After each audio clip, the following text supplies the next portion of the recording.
Hi, my friends. I am so excited for you to join us today. I am particularly excited because I'm here with Michelle Larsen. She is an expert. She teaches meditation. Well, actually, I'm going to let you tell them what you do. So tell us how you got into this and what you do exactly, how you serve others, what your passion is. Well, when I was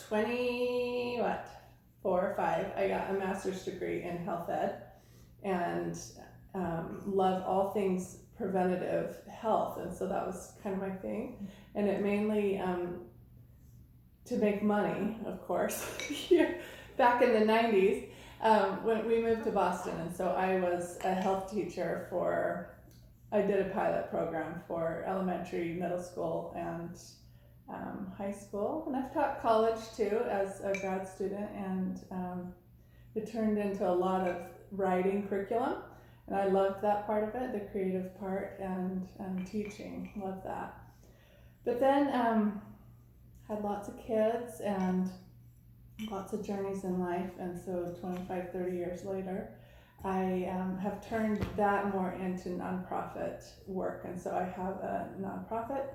What's it called? It's called healthyami.org, healthyami.org. I love it. Mm-hmm. And it's for health ed for those who need it the most, which is women in developing countries. So I've been to Africa a lot, and I've adopted 4 children from Africa. And so we have a lot of love for people that struggle for the basic necessities. And as I was writing all of that curriculum, it became very clear in my own life and in the lives of women around the world that it's not necessarily your body that rules your health. And I knew that all along. In fact, my master's dissertation project was on spiritual health. So that's kind of my platform, is that all things are spiritual, and spirit rules everything, and our spirit is the boss. This physical thing that we have is just a vehicle, and we learn a ton through our bodies, that's why we have them, but our spirit is the boss, and when we learn to grow our spirit and to have a healthy spirit, then really that's how we move through in the healthiest way in our lives and forever, actually. So that's so amazing, and that's so true, and actually that's exactly what we kind of want to focus on today is spiritual health. So we know that there are many elements of health and spirit. Even Stephen Covey taught that spiritual creation precedes physical creation. Like even thought precedes physical action, and so all these things have a predecessor, and that is usually a spiritual aspect. And so what is a big truth? I think you've already shared one, but maybe you have one in the wings for me. What is a big truth about spiritual health that you think many people are missing today? Just to focus on it. It's we're just now coming into our health system in general in the Western world. Our culture is just now coming into how spiritual health is the foundation, not just the foundation, but the overall over-encompassing of our minds and our bodies. And the way that we build that and make it healthy is through daily practice. And that's why the Eastern medicine's just now kind of coming in, all the Chinese yin yang and the yoga from India, and all of those practices are to build spiritual health. And I think when we combine that into our own knowing and our own practices, it can, in your own life, everybody kind of has different tools. The tools I've chosen have really helped me. And those are the ones I share, which is meditation and daily journal and contemplation, and instead of just pushing through life, to really contemplate and let your spirit be the boss for a little bit of the day, and then the rest of your day follows better. So that's kind of the big even in financial matters, in body matters, and if you're trying to overcome certain thought processes or mental things, or disciplining your children, or trying to learn better, or all the things that our spirit is the boss, and it will enhance all things if we tell it to. So that's amazing, because you are so involved in philanthropy, and you have so many children, and you have so many other things that people often have a hard time saying, well, if I'm juggling all of these things, how do you fit this into your daily schedule, your daily routine? How do you make this a daily practice? So we share with them maybe what's your methodology or your routine to make it a daily practice.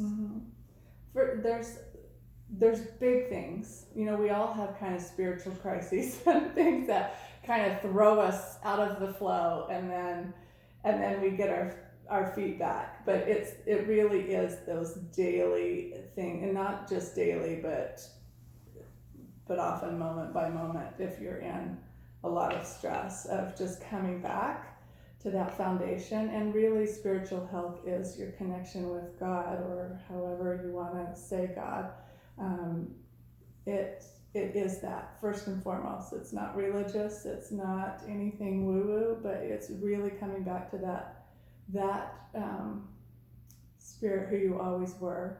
And I think we all, as a child, kind of we felt that, and then our lives kind of barrel through, and we throw in a lot of other things that aren't necessarily spiritual.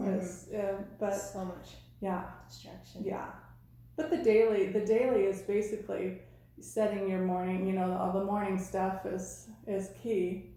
But I just in my life, first and foremost, it's spirit first. And before I eat, before I do anything with anybody else, before I talk, before I look at the phone, before I do anything, I meditate and pray and read.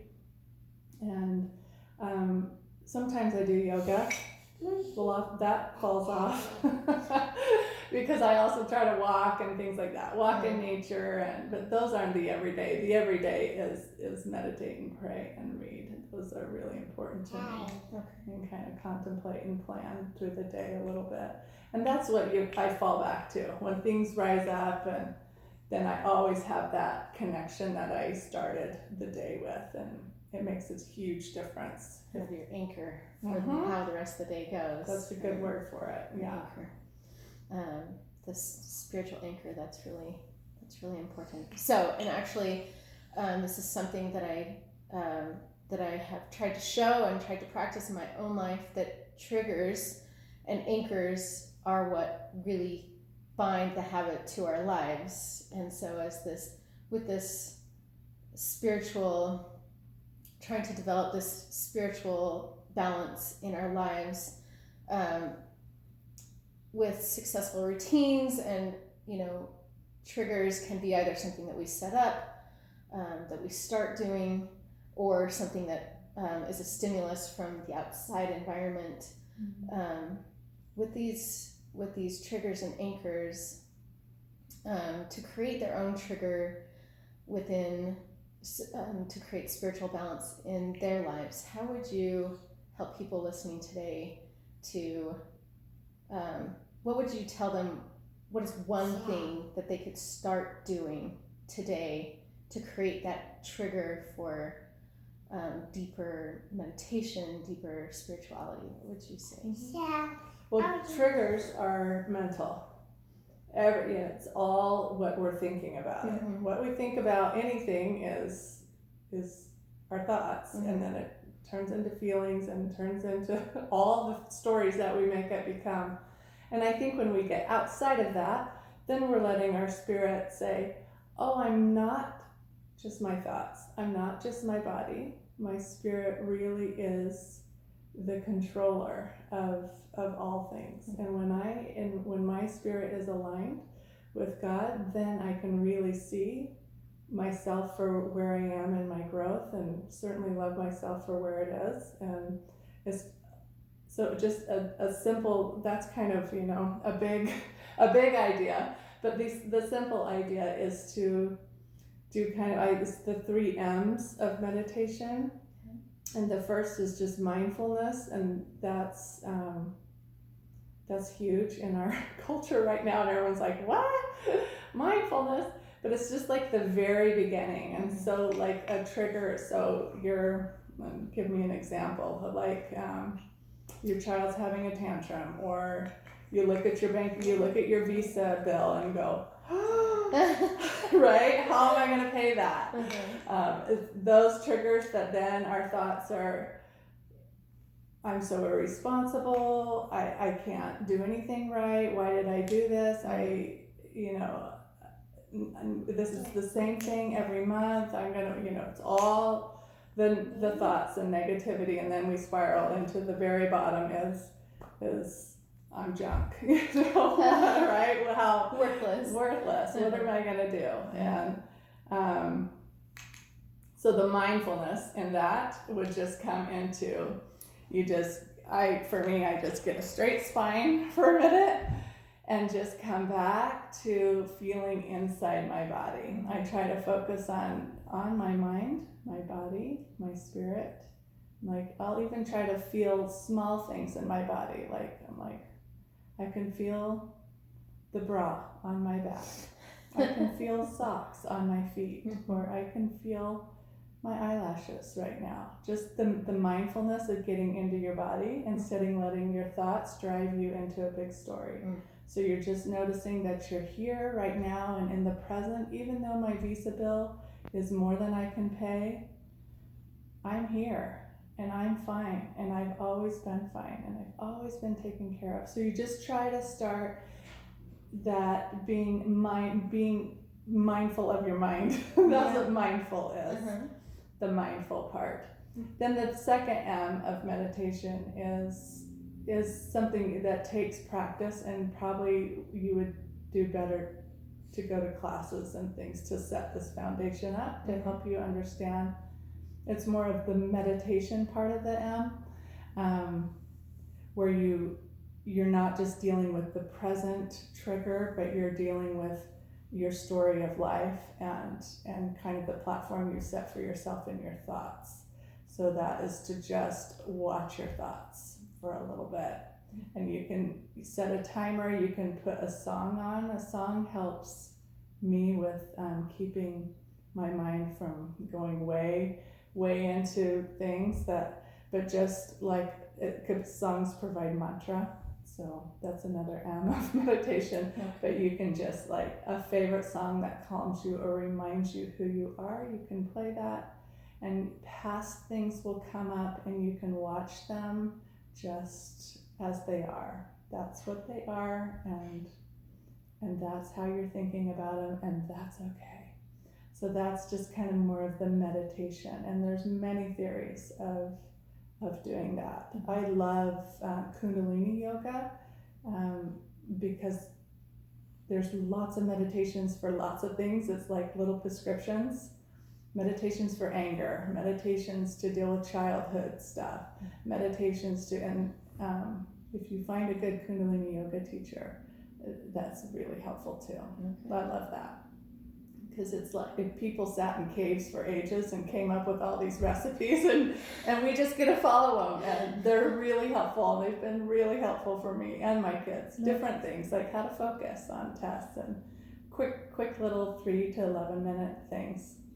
So that's the M part, the meditation part of, so we have mindful, we have the meditation, and then the next one is really manifesting. And that's just letting your imagination, that's a fun one, letting your imagination go.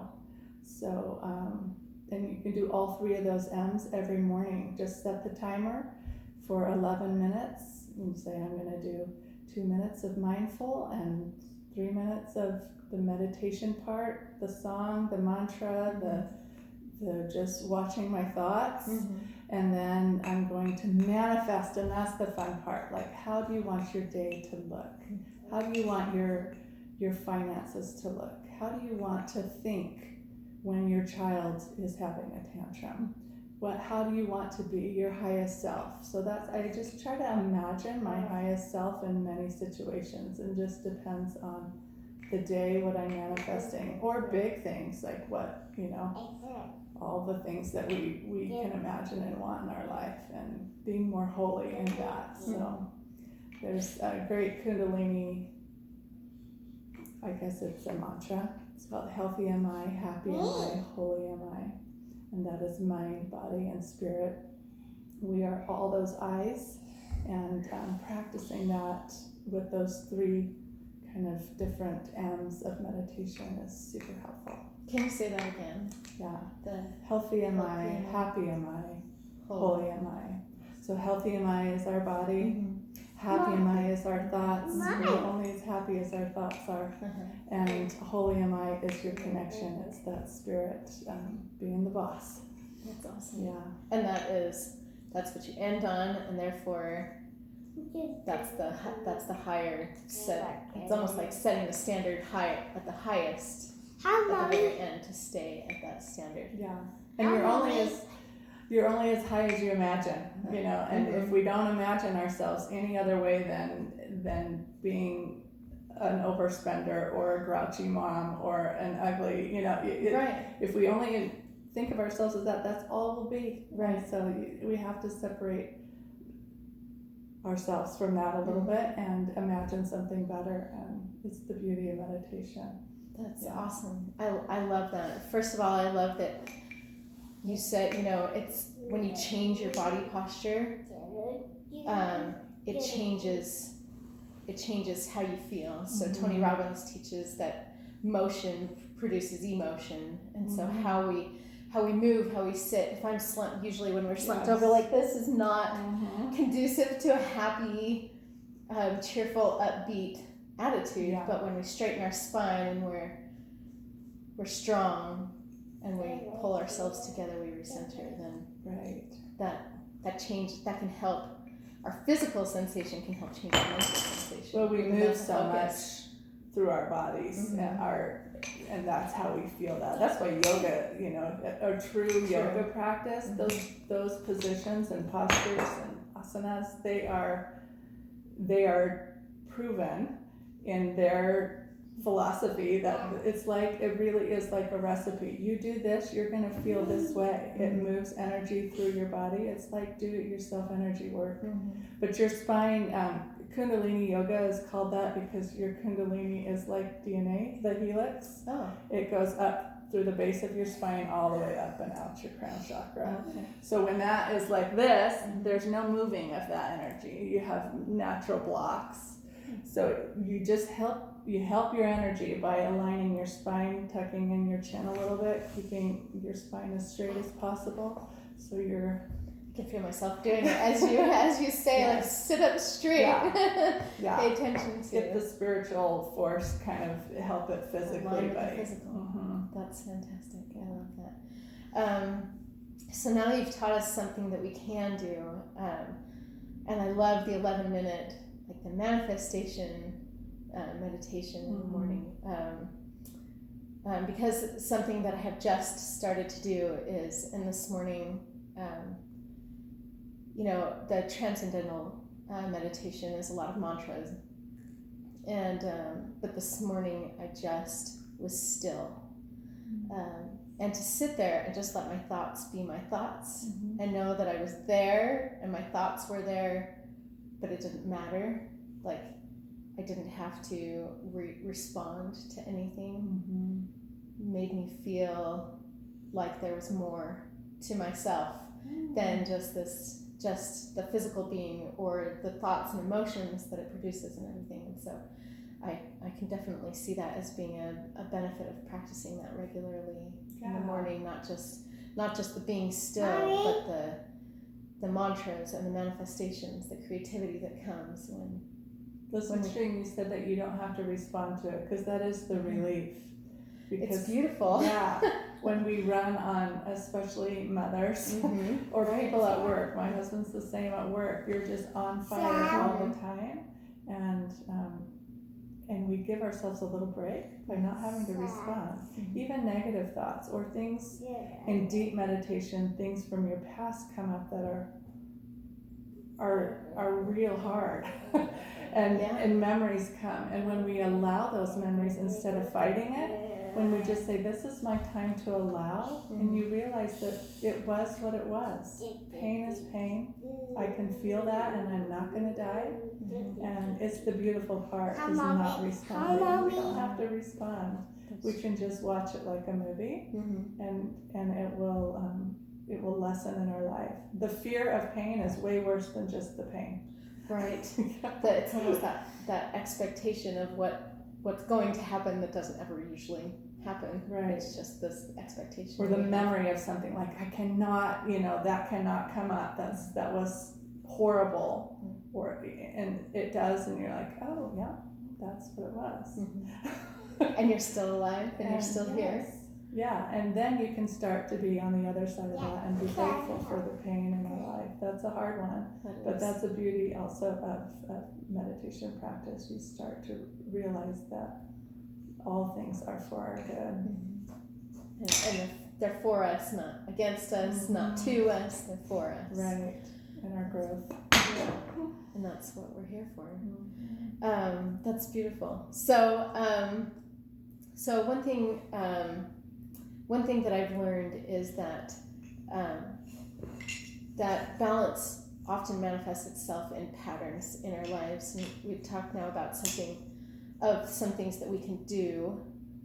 What is something that you think we can remove from our lives to improve the patterns that we've created for ourselves? So we want to include this meditation. What's something we can remove from our lives? And just one thing, I know. Sometimes there are a lot of things that we need to delete, but if there was one biggest thing, what would you think? I think that's super individual. I think you have to look at what distracts you. As a culture, culture, we just have a ton of distractions, and now more than ever. And you can see that's created an anxious and depressed culture. So those things that cause that are outside of us, and we can delete that easily. It's hard. It's hard because it's a constant balance with media and all the extra stuff that we've added. And when we think of our own childhood, it's very different than the childhoods we're creating now with our children. And while we can't delete a lot of it, we can delete some things.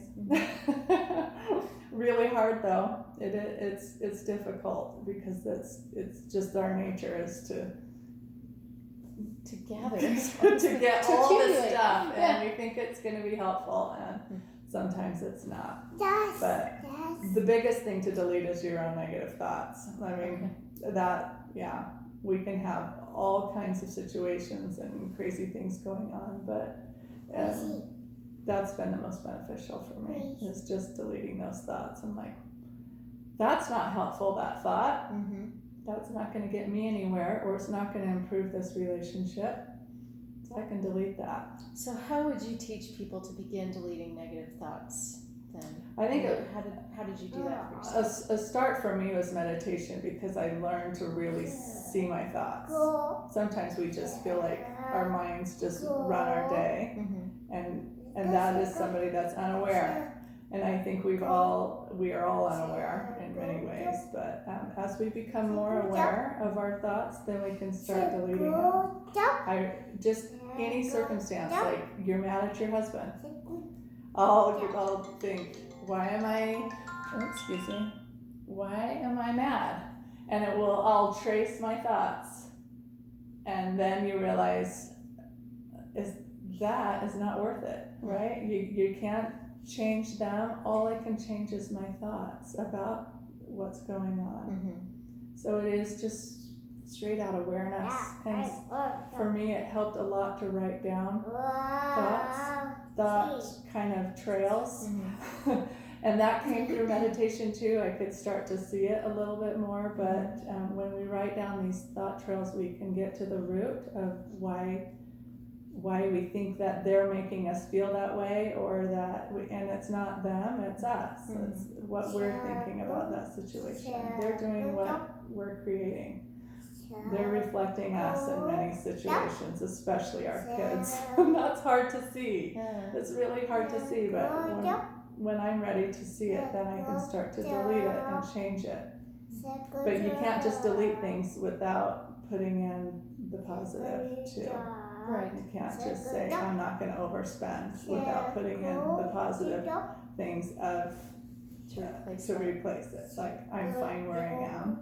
I don't need things to, so it's all, adding gratitude rather than adding a possession or something like that. Sometimes just looking at the opposite of what you're thinking. What's the opposite of that? And you can't do that right away. It's not magic. It takes a little bit of work. Thought work takes the bulk of our day. I mean, if we really are working on it. Yeah. And we get so tired. We get so worn out by all of our thoughts and all of the decisions. And so if we make them more valuable by adding this, definitely adding the spiritual balance and the meditation aspect to it. Yeah, perhaps we can add more value to the decisions that we make so we're not so exhausted during the day. And you won't get it. Your spirit is endless energy, endless, positive source of light. So there's no exhaustion in that. But our minds like to think that. Our minds like to think that it's, we're done. Like we're done. This is too much work. This is hard. I'm not worth it. This is, why can't I do all the stuff? Our minds love to do that because it's easy to quit and to give up but our spirit is endless and can go as deep as we want, as fast as we want, as quick as we want to heal, it will heal. That's amazing. That's awesome. What do you offer? How can people find you if they want to learn more about? So healthymi.org is one place they could probably find you. Where are other places they can find you? I know you have a book that you share with women. That's on Amazon. It's Healthy Are We, Women Around the World. Okay. It focuses on mind, body, spirit of women in their circumstance. So women in our culture, it's very basics of menstruation and anatomy and abuse and gender equality and things like that. But there's video, it's free video on my website. It's if you have young daughters to go through. It's the menstrual cycle. There's a whole 20-minute thing on that. And the website is healthymi.org. Another thing I would love to suggest for buoying or enhancing your spiritual health is to travel to the third world. That's a great reset. It's more than any kind of retreat or anything that you could do. I would say humanitarian work has brought me to an awareness like no other tool in my life, because you are with people that's all they have, and it's wonderful to connect with people on just a spiritual humanitarian basis, and that will reset your life more than anything, and it will delete negative thoughts more than anything. Probably help you simplify your life. You come home and you're like, I do not need this crap. Sure. And your relationships too, you realize how important your relationships are, and how good it feels to connect with people on the very basis of our spirits. It's a great exercise to do that.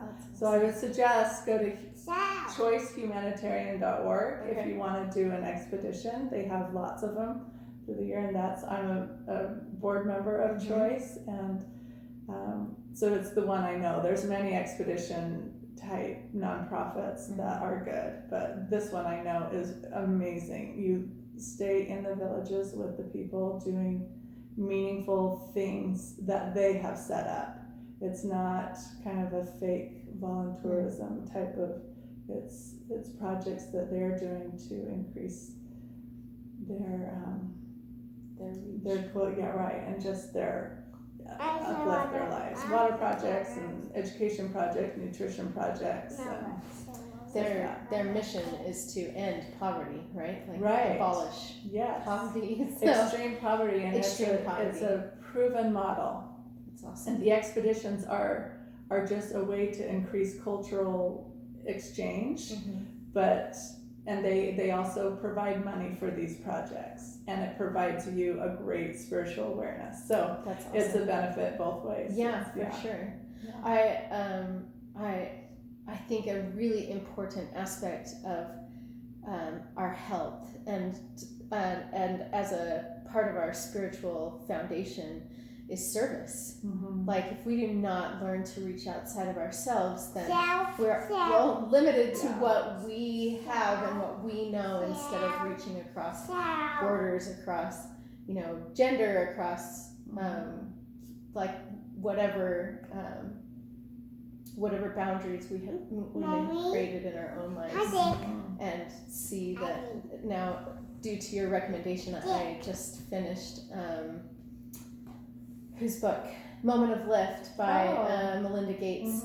Absolutely incredible. And she talks about the same thing. Like she can, she was well off and they were doing enough work, here in the United States. And then she goes and there's a whole nother level of understanding that she's gained because of it. And so that alone, I was like, I want to do that. I want to go and serve people because I know that I'll benefit so much more from it than I would be able to give to them. And so it builds this spiritual foundation, creates this spiritual balance for them on the other side too. Of course, yeah. It's wonderful to, like I said, you realize that we're all in the same boat, no matter our circumstances. We all fight negative thoughts, and we all have to take care of ourselves, and we all have relationships that are difficult, and it's just part of life. And it's great to connect with people in a whole different culture through service, which is the best way. I agree. That's awesome. Thank you so much. Is there anything else you want to share with us? Anything else we can learn from you? No, this was a great conversation. Thank you. Gave me a kick in the butt too. Well, the 3 M's I think you've shared with us are invaluable. Being able to, sit down and say 11 minutes a day. That's all I need. And segment my time so that I can get this meditation and bring myself recenter, start from the very bottom, work my way up to being my best self, and just imagining how I want to be today. Well, I think if everybody could do that, and everybody could do it consistently, what we could achieve would be mind-boggling. Right. And if that's overwhelming to you, start just with the breathing and the mindfulness. That's like a great thing to teach kids before taking tests, or if somebody's being difficult, or you just focus on that breath and get in your body and get in the present. It helps the present stress.